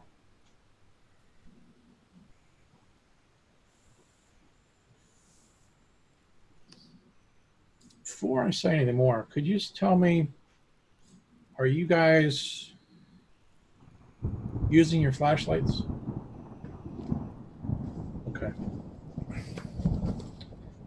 Tug, I'll say that at some point you managed to kind of get up in front of everybody else. You're kind of taking the point in the lead. You're strong and healthy, and walking through these woods is like nothing for you.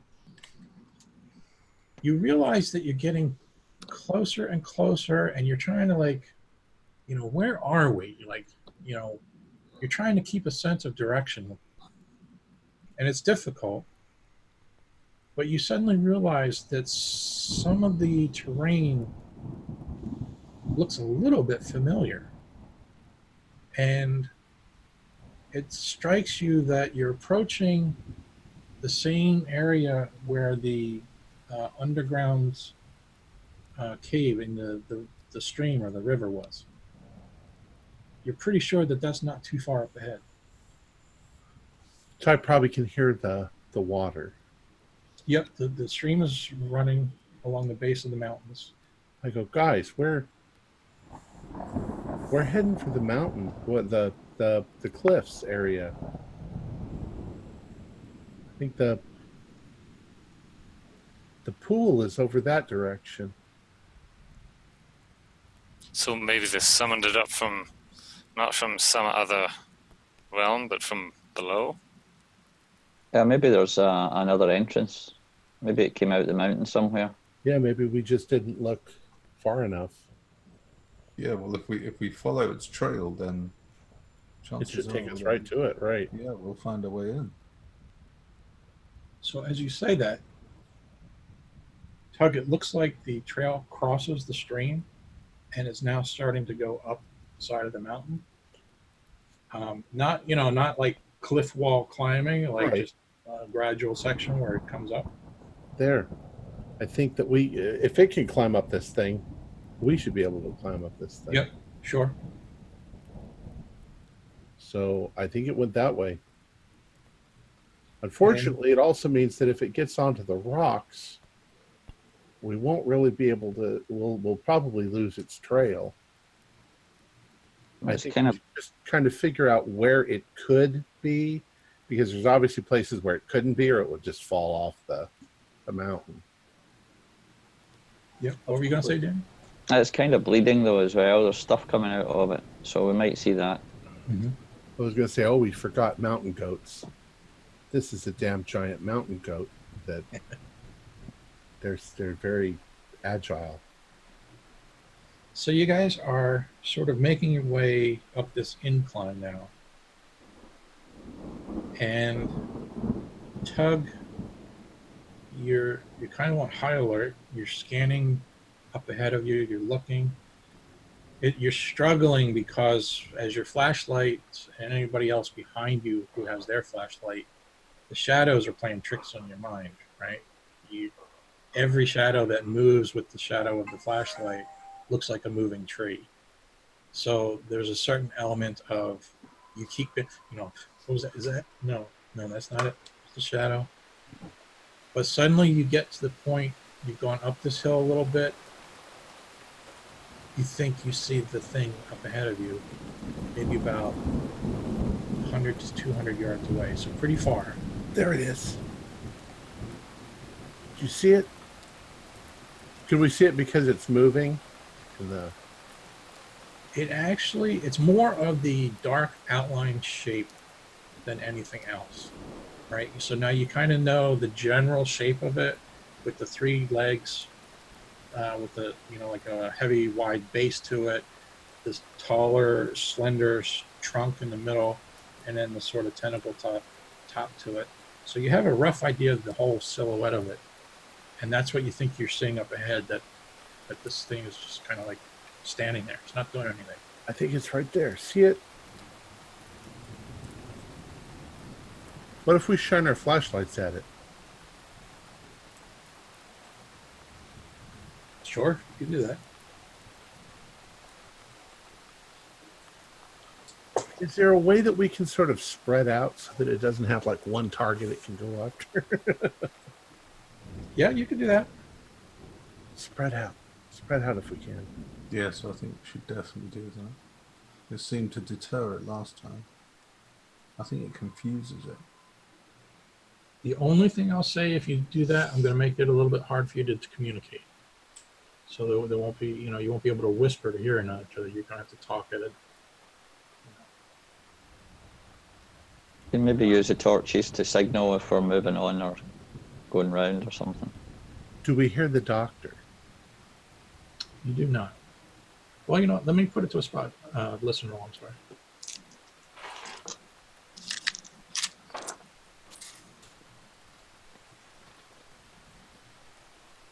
Yeah, I passed.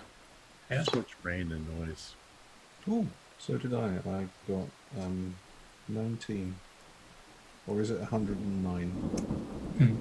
Did anybody get extreme? No. 19, is that extreme? Don't think so. It was hard, not an extreme. Okay. Yeah, mine was So also... no, you're trying, but you're just not hearing anything from her.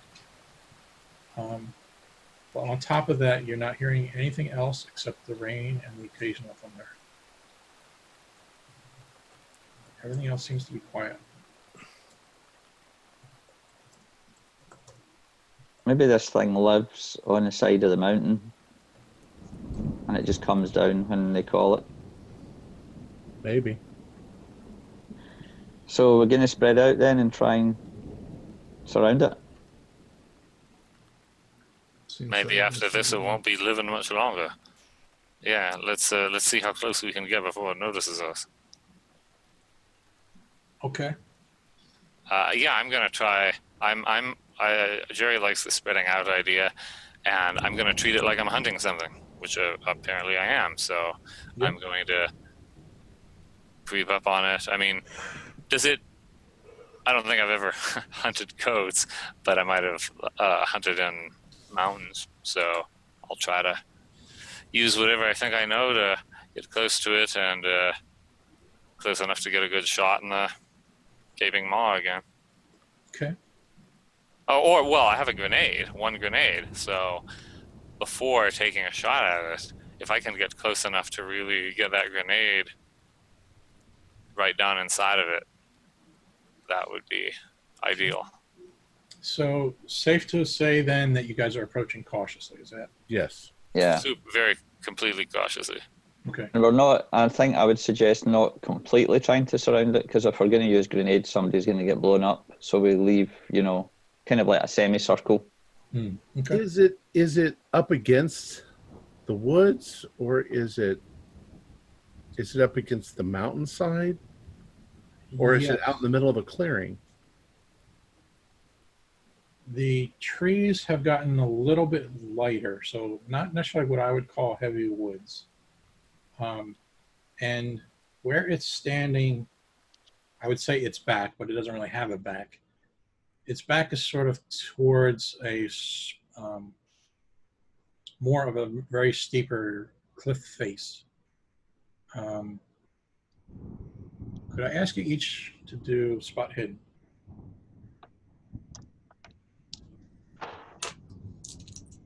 Pass. Oh, I got an 06. Nice. Does anybody beat the 06?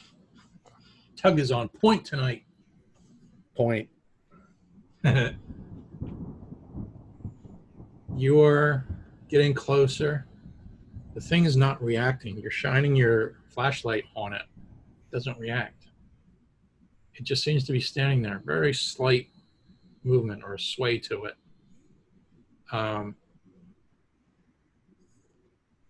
As you run the flashlight past it, you go off of its one leg where the hoof is towards the back of the up against the rock.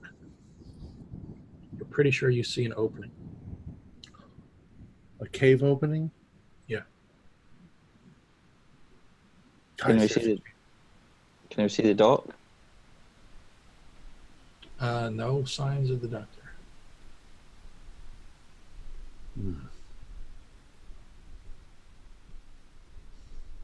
So it must guard the entrance of this. Oh, you think that it's guarding the entrance? That's interesting. Then I wonder if it is something that belongs to the Miko. Yeah, maybe. Maybe they control it. Well, if it's going into the mountain, and that's where they're meant to live. We're going to shoot it up. The opening is small enough that this super goat would not fit into that opening. Okay, so we actually have a safe spot to stand. If we'd have to run past it, but it couldn't get us. Well, it could reach in with its tentacles. Just like it reached in the door of the house. And you said the cave's right behind its back hoof. Is that what you said? Just behind it, off to the side, maybe a few feet. It's close. You could get stomped on. Are we going to shoot this thing? I wonder how close I could get to it to lob the gasoline. Maybe it wouldn't even notice. And then we could shoot the gasoline can. I'm going to try it. I'm going to try sneaking up on it. If it makes a move, I'm going to run for my frickin' life. But the David, the psychologist, says, "Tug, hold on just 1 second, real quick." Jeff, I'm pretty sure I already snuck up on it. Did anybody call me back, or have they let Jerry just go out? Oh, I didn't know you were sneaking up on it. I believe I started. If you think if everybody would have called me back, then I guess I didn't. I mean, or if I could see that I was they picturing you kind of all moving All in right. groups, All right. slightly spread apart. Okay, well then I'm close enough to hear, I guess. Yeah, okay. So at this point, I'll just say you guys kind of grouped up close enough where you all can hear another. So the doctor is going to say, Tug, what about if we go throwing hand grenades or shooting or even the gasoline? What if there's something in that cave? Then we would be alerting it that we're here. oh, the Miko. Is there any other way we can distract it long enough that we could get past it and get into the cave without it getting in after us? Because it's clearly not going to fit.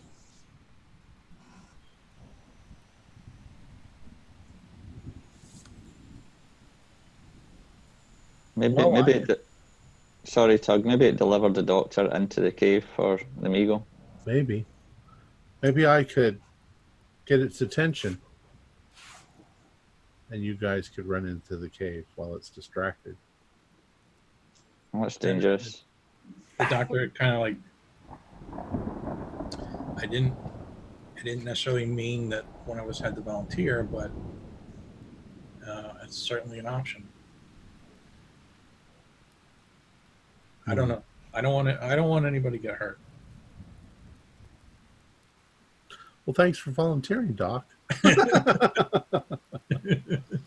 I want to do. All right. Let's think about it this way. If you all move over around towards the side so that you're up against the cliff face, and I go over this way and I I distract it so that it maybe it'll just take some steps towards me, but it needs to stay near the cave.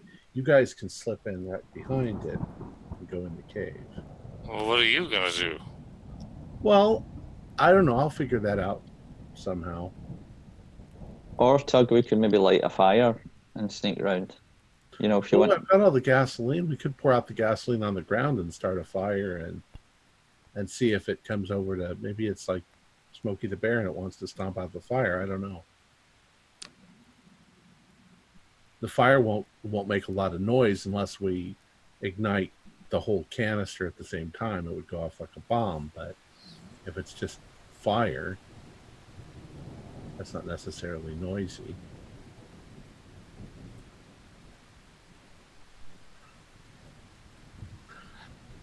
Let's at least try that. You guys go over this way. I'll go over this way. We'll pour out some of the gasoline. We'll try not to make any noise or distract it until we light the fire, and then y'all can try to run behind it. If it moves towards the fire, I'll run around and follow you.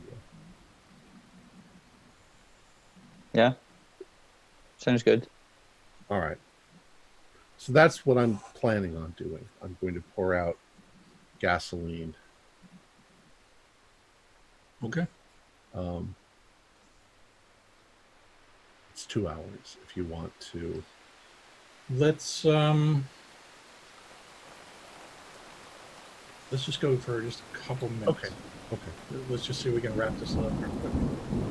All right. So go ahead, Tug. You're gonna go off to the side. You're separating. You got the plan worked out. Sam is like nodding, like, you know, he doesn't have a better idea. And Tug, what would you like to do? So, as long as I can see that they're over on one side towards the left, I'm going to move over this way and find a spot where I can pour out a bunch of gasoline. Yep. On the ground. Okay. You going to pour all of it, or are you going to save some of it? Or I'm going to save some of it. Sure. And then once I've done that, I'm going to move back towards where they are, and I don't know. Maybe I'll shoot the flare gun at it. Okay.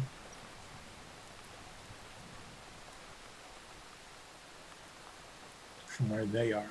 Okay.